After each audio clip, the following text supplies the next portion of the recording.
এই সারা তোরে কেডা কইছে আমরা থাই ফুড খাইতে পারবো না? সব খাইতে পারমু, থাই, চাইনিজ, কোরিয়ান সব খাও না। আম্মা এগুলো আমাদের খাবার না, আমরা খাইতে পারবো না। 100 বার খাইতে পারমু, আম্মা এটি পড়তে পারবেন না, শুধু শুধু দেখতেছেন। 100 বার পড়তে পারমু। এই যে অর্ডার করলাম এইটা, আর আমার মাইয়ার লিগে এইটা। ম্যাডাম আপনি শিওর যেটা অর্ডার করেছেন সেটা খেতে পারবে? 100 বার খাইতে পারমু, যা। ঠিক আছে খাইন, ওনাকে এগুলো দেন আর আমার এই ভাত আর আলু ভর্তা। এই যে দেখছ, যার নজর নিচের দিকে থাকে, বসি দিয়া যদি নজর টাইন না তুলস তাও নজর উপরে উঠবো না। ওই যে আইসা বলছে। এই যে আপনার ভাত আলু ভর্তা। এটা কি? এই, এটা কি আছে? এটা হচ্ছে ঘাসফড়িং, টিকটিকি, তেলাপোকা, ব্যাং ভাজি। তুমি জানো না এগুলি বাংলাদেশিরা খাইতে পারে না, সরাও সরাও। এগুলো তো আপনি অর্ডার করেছেন। আমি অর্ডার করছি বুঝাই কবি, এগুলি অন্য জিনিস, এগুলি আমরা খাইতে পারবো না।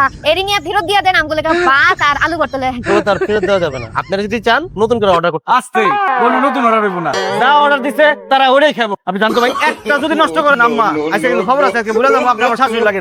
কি কইতাছো? আমার এডি কেমনে খাইবো?